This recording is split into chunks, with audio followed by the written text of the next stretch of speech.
Bonjour à toutes et à tous, c'est les amis, c'est 25. Aujourd'hui on se retrouve pour un épisode de On en parle et aujourd'hui on continue notre arc d'épisodes sur le DCEU avec aujourd'hui le film Zack Snyder's Justice League qui est sorti en 2021.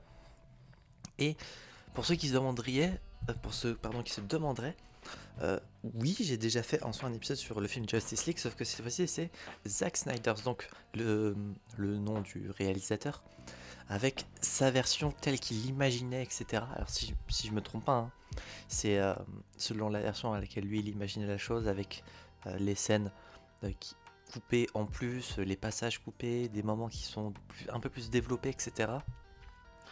Donc voilà un peu pour pourquoi il y a ce film. Euh, Commençons directement par le résumé du film.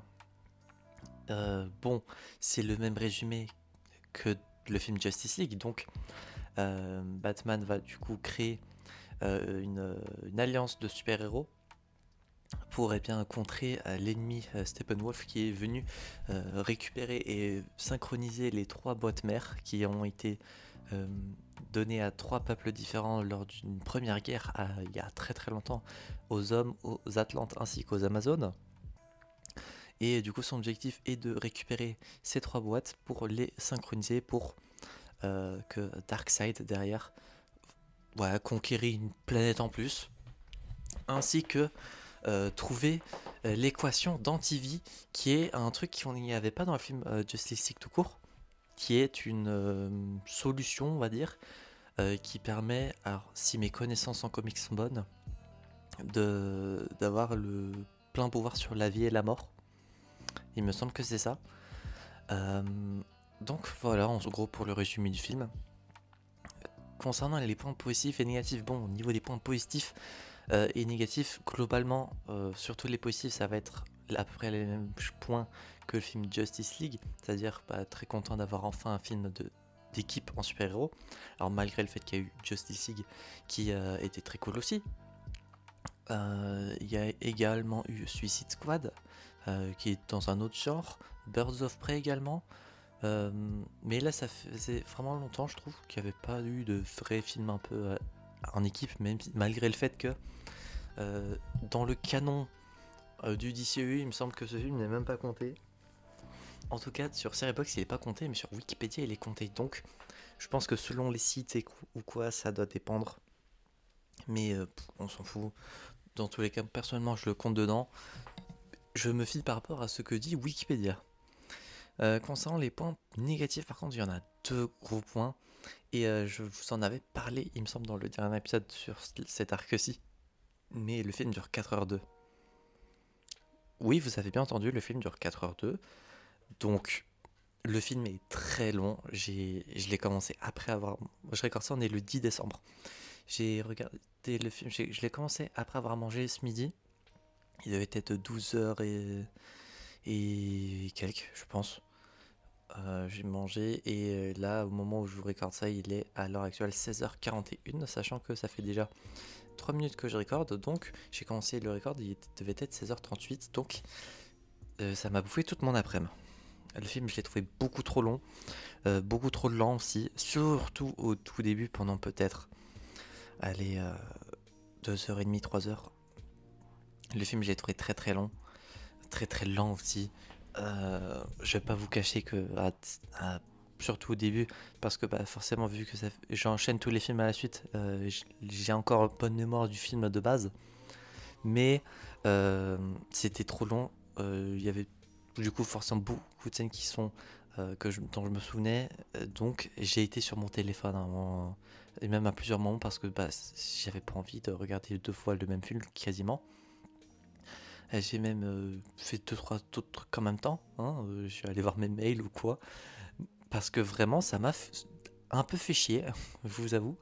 Bon, en même temps, c'est peut-être le fait que je me fasse un marathon qui fait ça, mais en même temps, le film de base est sorti en 2016, donc ça fait quoi, 5 ans 5 ans entre les deux.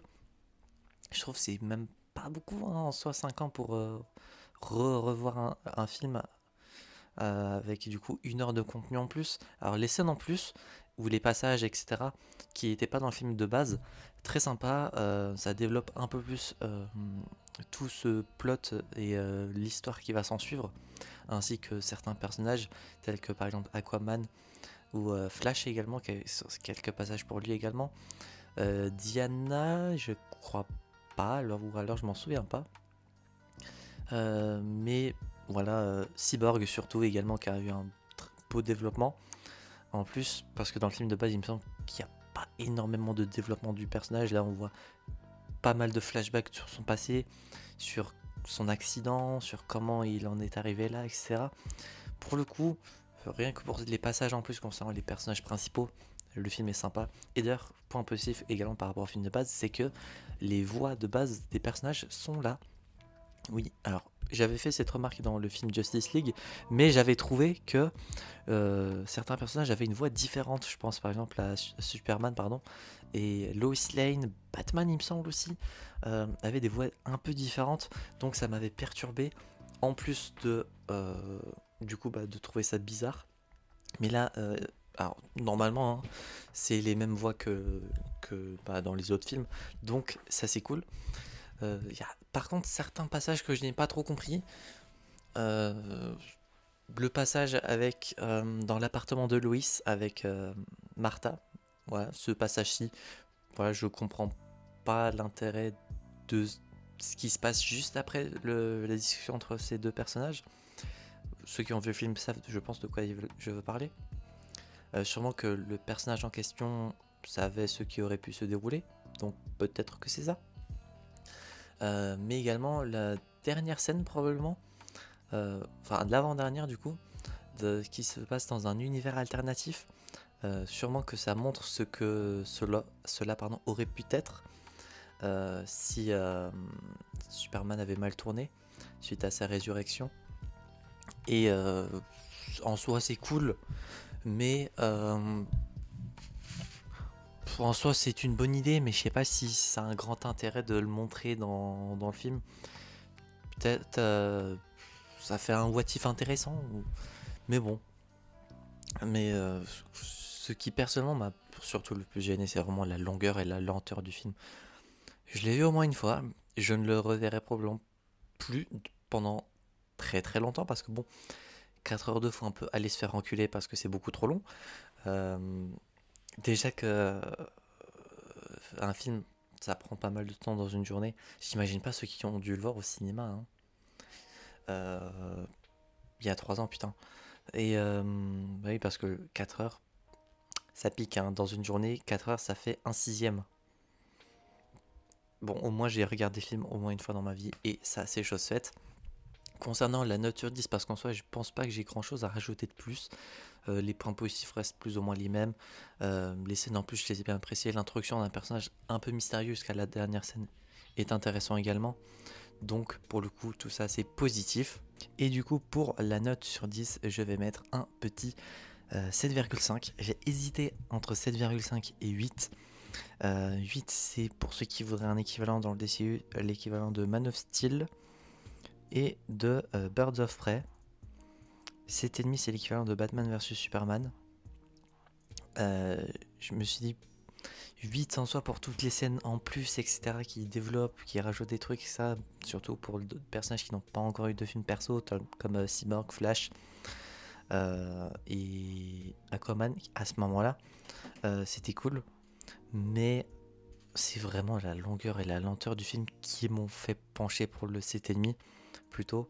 Ce qui fait que par rapport à Justice League, il n'y a que 0,5 points de plus, mais c'est des 0,5 points en or là que je rajoute, parce que pour le coup j'ai vraiment apprécié ce développement plus. Juste que s'il vous plaît, faites un film bien plus court la prochaine fois et qui ne traîne pas en longueur. Je sais pas si j'ai été le seul qui a pensé ça du film. Peut-être que je regarderai des vidéos critiques qui sont sorties de l'époque. Mais voilà, 7,5 pour le film, qui reste malgré tout une très très bonne note, hein, ça fait 15 sur 20.